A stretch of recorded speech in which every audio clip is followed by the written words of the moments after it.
लखीमपुर में एक ही पल में हालात बदल गए। तेज रफ्तार गाड़ियां आती हैं, मौके पर चीख पुकार मच जाती है और बदल जाता है मंजर। तो लखीमपुर से करीब 130 किलोमीटर दूर पसर जाता है सन्नाटा। ये है बहराइच के नानपारा के बंजारन टोला गांव के रहने वाले राजदीप, जिसके सामने ही ये सब कुछ हुआ। राजदीप बताते हैं कि कैसे उनके पापा की जान उसके सामने ही चली जाती है। कुछ समझ आता कि उससे पहले ही तेज रफ्तार गाड़ी ने सब कुछ थाम दिया। राजदीप कहते हैं कि उन्होंने अपने पिता को बचाने की कोशिश की, लेकिन वो नहीं बचा सके। 3 गाड़ियां आई तेज रफ्तार से, उनको कुचल दिया और भी किसान हमारे शहीद हो गए। जब उनके साथ हादसा हुआ तो आप उनके साथ थे? जी, साथ में थे, बगल में चल रहे थे। तो आपको चोट नहीं आई? थोड़ी ठोकर लगी तो साइड में हो गए, पापा को कुचल दिया। टैनी लड़का था, टैनी। वो गाड़ी में था वो? जी, गाड़ी में भाग गया ना वो। पुलिस वालों ने भगा दिया उसको साथ में। सर, पीछे से गाड़ियां आई अचानक ही, तो पता भी नहीं लगा किसी को भी। और पुलिस वाले ने भी कोई बैरिकेडिंग नहीं की, वहाँ सीधा ही गाड़ियाँ कुचल के चली गई आगे। कितने लोग मरे होंगे वहाँ पर? वहाँ 10-15 लोग शहीद हो गए। आपके फादर भी? जी।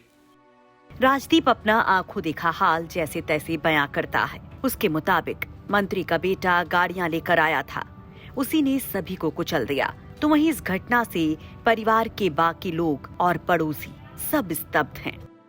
चरणजीत जी की आपके परिवार में मृत्यु हुई है? हाँ जी। दलजीत सिंह? दलजीत सिंह, हाँ। दलजीत सिंह कौन है आपके? हाँ, भतीजा जी मेरा, जेठ का लड़का। दलजीत जी की जो मृत्यु हुई है, तो इसको लेकर क्या कहना है आपके? इसको हमको साफ चाहिए भैया। उन तो हमारे बच्चियों को कुछ देना चाहिए, नौकरी चाहिए बच्चे की। बहुत बेचारे खेती करते थे, बहुत तंग से बेचारे। घर में उनके और कौन कौन है?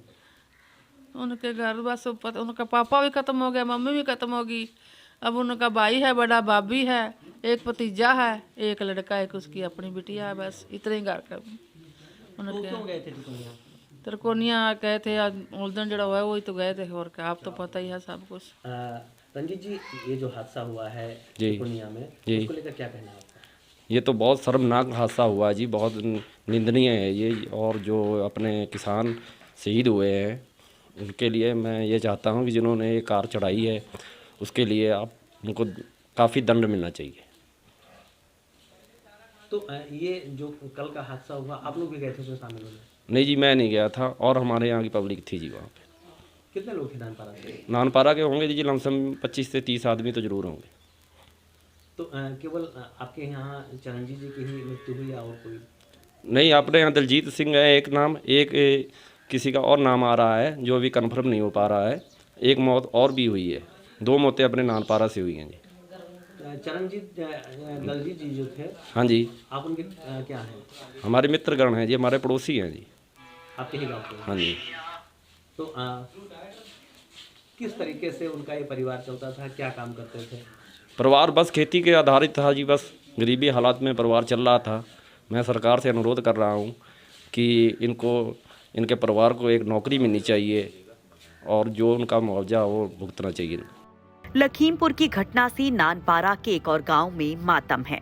मोहरनिया गांव के रहने वाले गुरविंदर भी इस घटना का शिकार हुए। जैसे ही ये खबर गांव तक पहुंची, हड़कंप मच गया। गुरविंदर की मौसी बताती हैं कि गुरविंदर एक संत थे। वो तो लोगों की सेवा करते थे, संगत में जाते थे, गुरुद्वारे जाते थे। यहीं से फोन किया कर उनके चोट लग गई है। जब हम यहाँ आए तो सुना को उनकी डेथ हो चुकी है। आप कितना समय आपने उनके साथ बिताया था? किस तरीके का उनका स्वभाव था? उसका स्वभाव बहुत अच्छा था। वो किसी ऐसे झगड़े वगड़े में नहीं आते थे। साधु संत आदमी थे, सेवा करते थे बस। तिकोनिया से उनका क्या रिश्ता था? वहीं गुरुद्वारा जाते आते थे, सेवा करते थे। अभी आप उनकी माता जी की बहन हैं? जी। और इसमें वो लोग लखीमपुर गए हैं? जी, वहीं गए। सर ये एक्चुअली साधु मंत महात्मा थे सर, जाना आना रहता था गुरुद्वारा पवित्र स्थानों पे, जैसे हमारे कोडेला साहब जी हो गए और पंजाबों में भी अनेक गुरुद्वारे हो गए और हर एक गुरुद्वारे में जाना आना रहता था। और ये इत्तेफाक है सर, वहाँ फंस गया और इनको मार दिया गया सर। और हमारे भाई बिल्कुल निर्दोष है सर, और वही कमाने घूमने वाला था, 2 भाई थे। ये जो घटना हुई है उसके बाद उनके मम्मी पापा यहाँ थे या वो भी? नहीं सर, जब उनके मम्मी पापा तो घटना हुई है तो यहाँ थे, फिर घटना होने के बाद सर वहाँ गए हैं। जब उनको खबर मिली है, न्यूज़ मिली है, तब वो वहाँ गए हैं। इनके परिवार में और कौन लोग हैं जो क्या करते हैं? सर थोड़ी खेती है, बाकी पिताजी है वो भी उनके बाहर कमाई करते हैं, काम करते हैं, मजदूरी करते हैं। और भाई है उनका, अभी पंजाब में काम करता था। ये जो दिल्ली पर प्रोटेस्ट हो रहा था उसमें भी गुरविंदर का आना जाना? नहीं सर, नहीं कभी नहीं गया सर, इस प्रदर्शन में कभी नहीं गया, इस मामले में कभी नहीं गया वो। गुरविंदर की मौसी की आंखें लगातार बरस रही हैं। पूरा परिवार सदमे में है। अब ये दोनों परिवार इंसाफ की मांग कर रहे हैं। दोनों परिवारों की एक ही मांग है कि दोषियों को सजा मिले। बहराइच से रामबरन चौधरी की रिपोर्ट, यूपी तक।